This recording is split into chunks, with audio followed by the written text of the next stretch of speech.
মাত্র 11 বছর বয়সে আর্সেনালের বয়স ভিত্তিক দলে ডাক। এরপরই ইনজুরি কেড়ে নিয়েছে তার নামী ফুটবলার হওয়ার স্বপ্ন। কিন্তু ফুটবলার হতে না পারলেও বিশ্বমানের কোচ হয়ে শুধু বাংলাদেশ নয়, গোটা দুনিয়া এশিয়াকে প্রতিনিধিত্ব করে যাচ্ছেন এক বাংলাদেশি। তার নাম তাফ রহমান। গর্ব করার মতো এমন এক বাঙালির ফুটবল প্রতিভা নিয়ে জাওয়াদ নির্ঝরের 2 পর্বের ধারাবাহিকের দর্শক আজ দেখুন প্রথম পর্ব।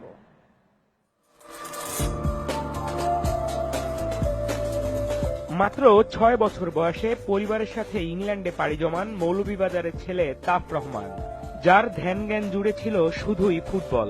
তাই তো 11 বছর বয়সী তাফ রহমানের ফুটবল প্রতিভা তাকে জায়গা করে দেয় আর্সেনালের বয়স ভিত্তিক দলে। কিন্তু ক্লাইম্যাক্স আর এন্টি ক্লাইম্যাক্সে ভরা তাফ রহমানের জীবনে বড় ধাক্কা দেয় ইনজুরি। ছাড়তে হয় ফুটবল, দামি তারকা হওয়ার স্বপ্ন শেষ হয় সেখানে।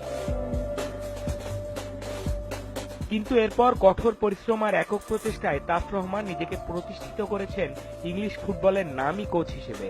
অনেকেই হয়তো জানেন না, শুধু বাংলাদেশ নয়, এশিয়ার একমাত্র ব্যক্তি হিসেবে 31 বছর বয়সী তাফ অর্জন করেছেন উয়েফার সেরা ক্যাটাগরি এ এর লাইসেন্স। 5 বছর কাজ করেছেন ইংলিশ প্রিমিয়ার লিগের অন্যতম ক্লাব আর্সেনালের একাডেমিতে। বর্তমানে কাজ করছেন ইংল্যান্ডের নামকরা ক্লাব টটেনহামে। মাত্র 15 বছরের কোচিং ক্যারিয়ার, তাতে ইংল্যান্ডের তৃণমূল ফুটবলে তাফ রহমানের নাম উচ্চারিত হয় শ্রদ্ধার সাথে। কিন্তু তাফ রহমান জানালেন কতটা কঠিন পথ পাড়ি দিয়েছেন তিনি। বিগেস্ট প্রবলেম আসছিল কি, আমার ফ্যামিলি সাপোর্ট আসিল না, আমার সোসাইটি সাপোর্ট আসিল না। ইংল্যান্ডের মাঝে আমি আসলাম খালি একজন বাঙালি খেলারাম, আমি আসলাম একজন এশিয়ান।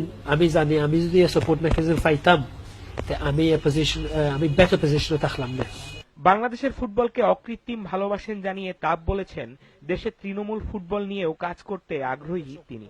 আমরা ইউথ লিগ বেটার হইতো কি, আমরা রিজিওনাল লিগ বেটার হইতো কি, আমরা ন্যাশনাল লিগ আস্তা বাংলাদেশের league has to be more inclusive ও হলে ইনভলভ করতে হইবা।